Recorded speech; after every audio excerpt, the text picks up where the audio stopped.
Hello friends, welcome back to Minty Lemon. எல்லோரும் எப்படி இருக்கீங்க? ரொம்ப சூப்பராக இருப்பீங்கன்னு நினைக்கிறேன்.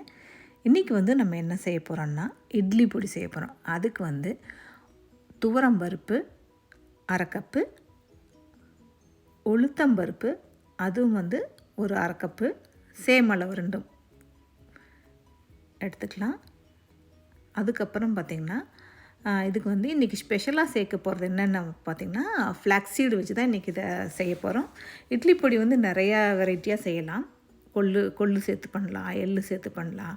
இன்றைக்கி நான் ஃப்ளாக்ஸீடு தான் ஸ்பெஷலாக சேர்த்து பண்ண போகிறேன்.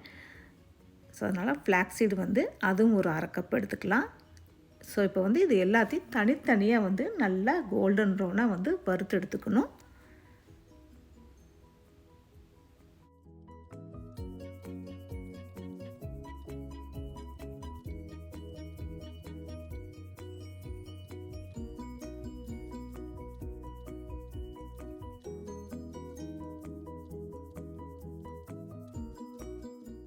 இது போதுமானது. இப்போ உளுந்து எடுத்துடலாம். நல்லா வறுத்துருக்கோம் பாருங்கள். இதே இப்போ தட்டுக்கு மாற்றி எடுத்துக்கிட்டு அதே மாதிரி ஒன்றொன்றையும் தனித்தனியாக வறுத்து எடுத்துக்க போகிறோம். அடுத்தது நம்ம துவரம்பருப்பும் நல்லா பொன்னிறமாக வறுத்துக்கலாம்.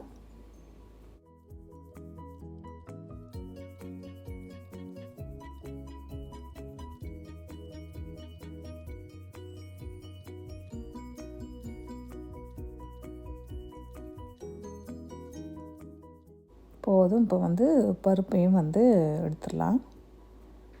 நல்லா வறுத்தாச்சு.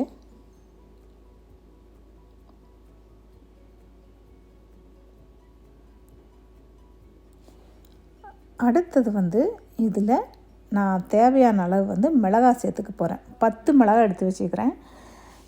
10 மிளகாய். இந்த மிளகாய் ரொம்ப காரமாக இருக்கும். அதனால் 10 மிளகாயே போதும். நீங்கள் சேர்க்குற மிளகாய் காரத்தன்மை கம்மியாக இருந்துச்சுன்னா கொஞ்சம் சேர்த்து போட்டுக்கோங்க. மிளகாய்க்கு மட்டும் நான் ஒரு 2 ட்ராப் நல்லெண்ணெய் சேர்த்துக்கிட்டேன் வறுக்கிறதுக்கு. மற்றது எல்லாமே சும்மா ட்ரையாக தான் வறுத்துருக்கேன்.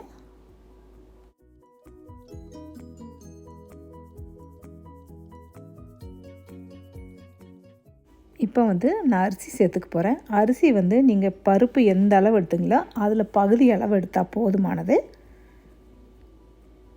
1/2 கப்பு பருப்பு எடுத்துருக்கீங்கன்னா 1/4 கப்பு அரிசி எடுங்க போதும். நான் எல்லாமே இப்போ அரை கப் தான் சேர்த்துருக்கேன். அரை கப் பருப்பு, அரை கப்பு உளுந்து, 1/4 கப்பு அரிசி.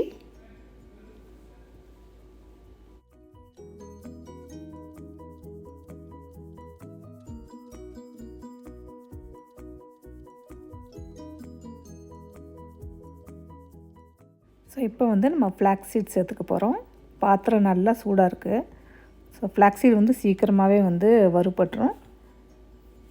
கொஞ்சம் ஹீட் கம்மியாக வச்சு கரியாமல் வறுத்துக்கோங்க.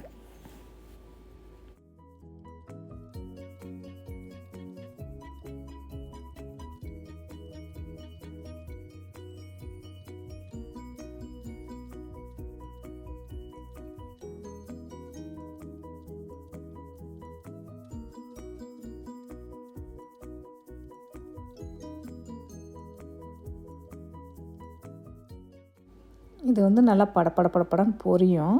நல்லா கொஞ்சம் தட்டை தான் வச்சு மறைச்சி வச்சுக்கோங்க. இல்லைனா ஸ்டவ் ஃபுல்லு தெரிச்சு விட்டுரும். கடுகு மாதிரி அப்படியே வெடித்து தள்ளிடும் இது.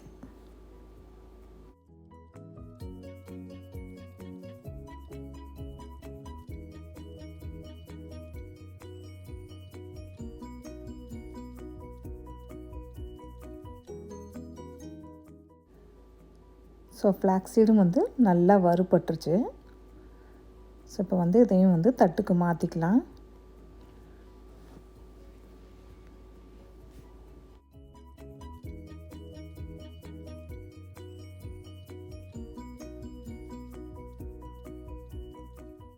இப்போ நான் ஒரு 1/4 கப்பு எள்ளு சேர்த்துக்க போகிறேன். வெள்ளை எள்ளு.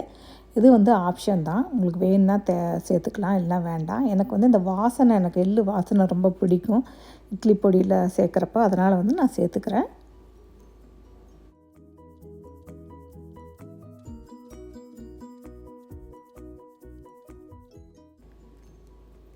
எள்ளும் நல்லா ஒரு கோல்டன் ப்ரௌன் கலரில் சூப்பராக வறுத்து எடுத்தாச்சு. இப்போ இதையும் இறக்கிடலாம். போதும்.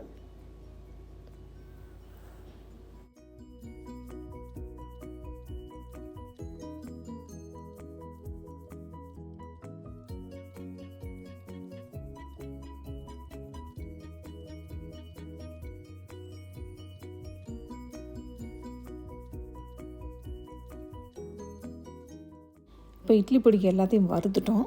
என்னென்ன வறுத்துருக்கோம்? ஃப்ளாக்ஸீட் 1/2 கப்பு, 1/2 கப் வந்து துவரம்பருப்பு, 10 வரமிளகாய், 1/4 கப்பு வந்து அரிசி, 1/2 கப்பு வந்து உளுந்து, 1/4 கப்பு வந்து எள்ளு. இது எல்லாத்தையும் வறுத்து எடுத்து வச்சிட்டோம். சூடு ஆறினதுக்கப்புறமா இதை அப்படியே அரைச்சிட போகிறோம்.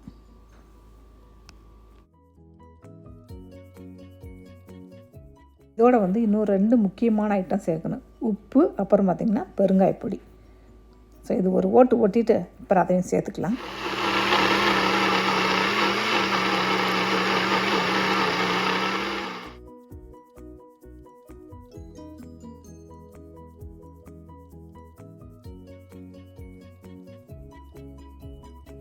இதையெல்லாம் வந்து நான் 2 வாட்டி மிக்சியில் போட்டு அடித்து எடுத்துட்டேன். இப்போ வந்து இதில் கொஞ்சம் உப்பும் கொஞ்சம் பெருங்காய பவுடரும் வந்து சேர்த்துக்க போகிறேன்.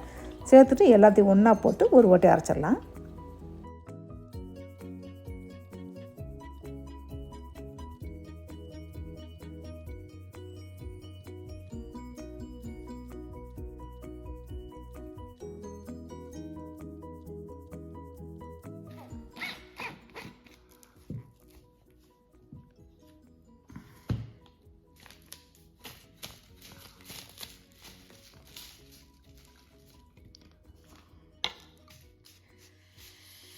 இந்த மாதிரி கட்டியெல்லாம் வந்து இப்படி உடச்சி விடுங்க.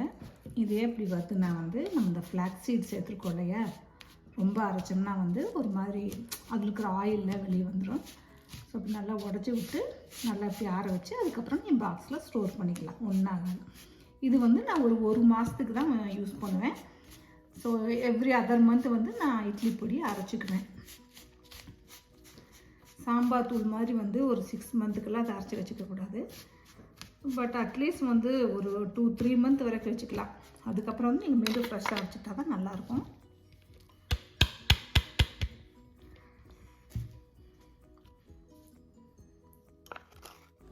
இந்த மாதிரி வந்து நம்மளுக்கு தேவையான ஒரு சில இந்த மாதிரி இட்லி பொடி, பருப்பு பொடி, அப்புறம் வந்து ரசம் பொடி, இதெல்லாம் வந்து நம்ம வீட்டிலையே அரைச்சிக்கலாம்.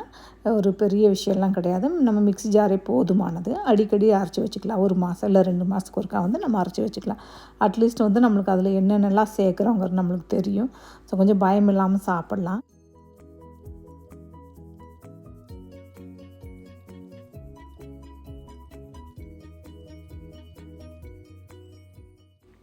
இட்லி பொடி நல்ல வாசனைங்க, செம்ம சூப்பராக இருக்குது.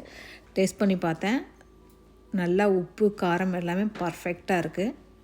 சான்ஸே இல்லை, ரொம்ப நல்லாயிருக்கு இட்லி பொடி. இப்போவே இட்லியோடு வச்சு சாப்பிடணும் போல இருக்குது, அவ்வளோ சூப்பராக இருக்குது. ஸோ இதில் வந்து நம்ம இன்றைக்கி ஃப்ளாக்ஸ் சீட் சேர்த்துருக்கோம். ஃப்ளாக்ஸ் சீடும் எள்ளும் சேர்த்துருக்கோம் அடிஷ்னலாக. ஸோ இதில் வந்து நீங்கள் என்ன வேணால் சேர்த்துக்கலாம். முருங்கை இலை சேர்த்துக்கலாம், இல்லைன்னா கருவேப்பிலை சேர்த்துக்கலாம், எள்ளு சேர்த்துக்கலாம். ஐ மீன் லைக் கொள்ளு பருப்பு சேர்த்துக்கலாம். நான் கொள்ளு பருப்பு சேர்த்து ஆல்ரெடி ஒரு ஷார்ட் வீடியோவில் போட்டிருக்கேன். ஸோ இது நல்லா சூடாகட்டும். சூடாகினதுக்கப்புறம் ஒரு பாக்ஸில் போட்டு ஸ்டோர் பண்ணி வச்சுக்கலாம்.